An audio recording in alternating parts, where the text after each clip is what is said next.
Irene González, Salvar Europa. Bueno, más que entre una cosa y otra es frontalmente en contra de estas dos, que además no están tan alejadas, porque lo que hemos visto con los reyes de Inglaterra, que ellos son unos perfectos globalistas, esta manifestación que hemos visto en Parla, organizada por la izquierda, la islamización que está sufriendo Europa no es un fenómeno natural, no son migraciones naturales, sino que son migraciones provocadas y dirigidas precisamente por estas élites que se dedican ahora en Ramadán a rellenar bolsa.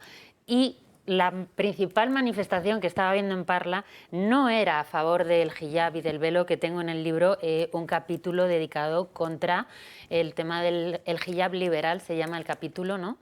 Lo que estaban además mencionando de forma específica es que hay que acabar con el cristianismo, sí, con el catolicismo.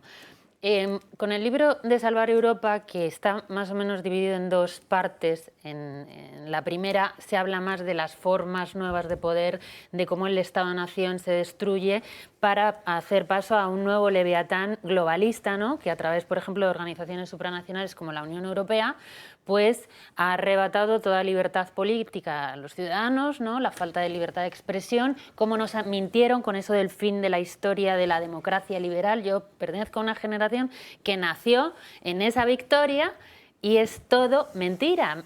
Es tanto no hay democracia, no hay libertad y nos han empobrecido, ¿no? El fin de la abundancia y todas estas cuestiones.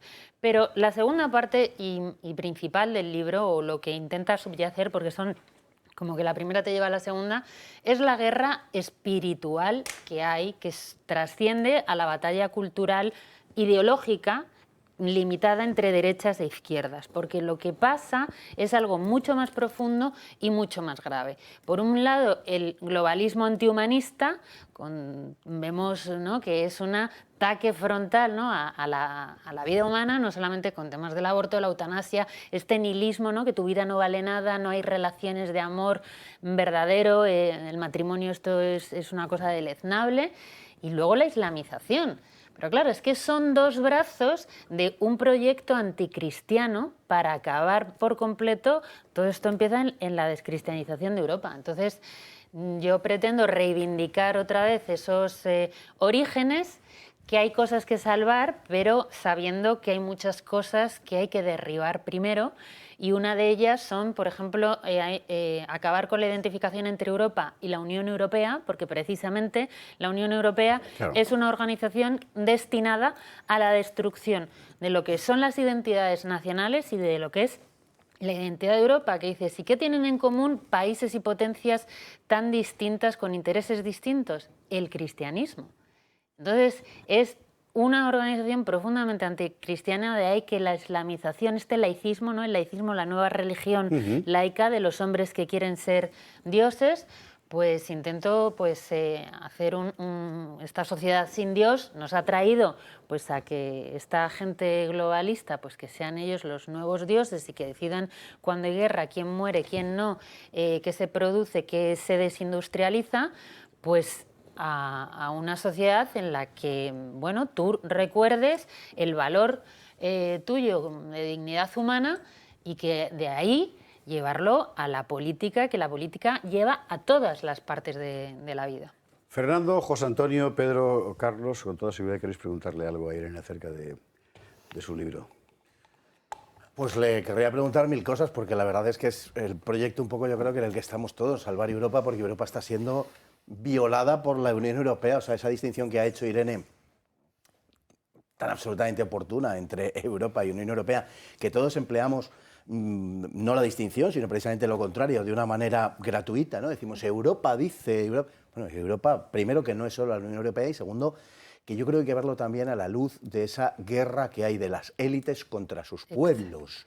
O sea, esto me parece que es lo esencial. Por eso hay veces que determinados proyectos ideológicos que combaten a las élites, sin embargo, lo hacen desde la luz de la propia o del propio combate dentro de los pueblos. O sea, me refiero a determinadas posturas de izquierdas, ¿vale?, que tienden a enfrentar a la población dentro de cada uno de los Estados-naciones. Lo que está muy claro es que la destrucción de los Estados-naciones es una condición sine qua non.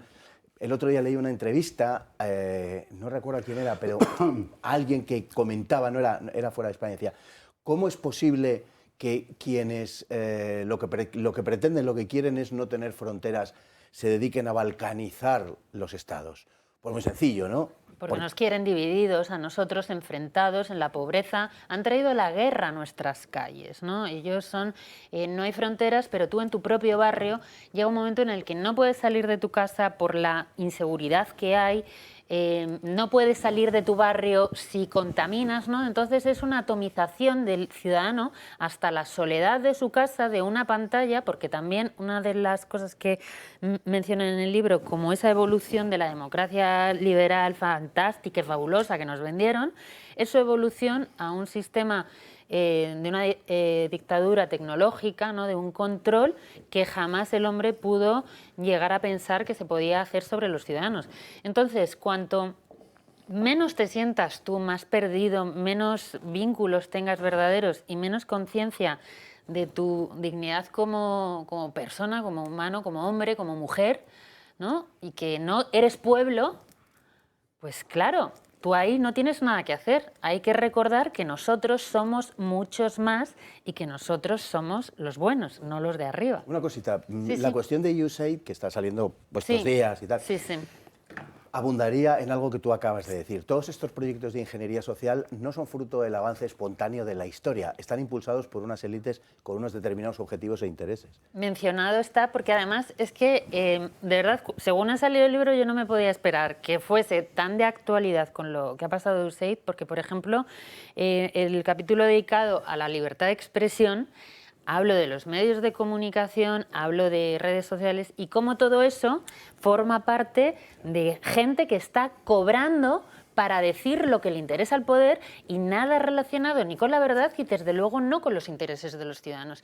Y también es una de las cosas en las que incido mucho es que la gente de estas instituciones de la democracia liberal están dirigidas por personas que no responden ante el pueblo, sino ante unas élites que son como lobbies que les pagan para defender sus intereses a costa de los suyos en un negocio que es el gran expolio. Ese gran expolio, pues a veces es por causas del clima, otras veces por causas de la guerra, otras por causas sanitarias, lo que convenga en ese momento.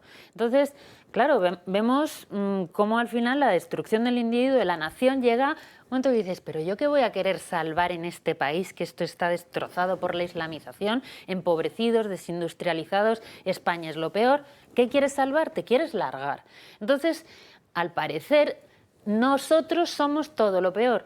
Hay que recordar que es todo lo contrario. Nuestra civilización es la más gloriosa que ha habido jamás, ¿no? Y la que más frutos ha habido. Y respecto de la mujer y el tema de la islamización, que también tiene su capítulo, es que precisamente bajo el cristianismo la mujer es cuando ha vivido con mayor libertad y con mayor dignidad posible. O sea, y entonces, claro, a mí como mujer, todo este tema de la islamización, no, a mí me tienes radicalmente enfrente, y radical viene de raíz. Entonces... Don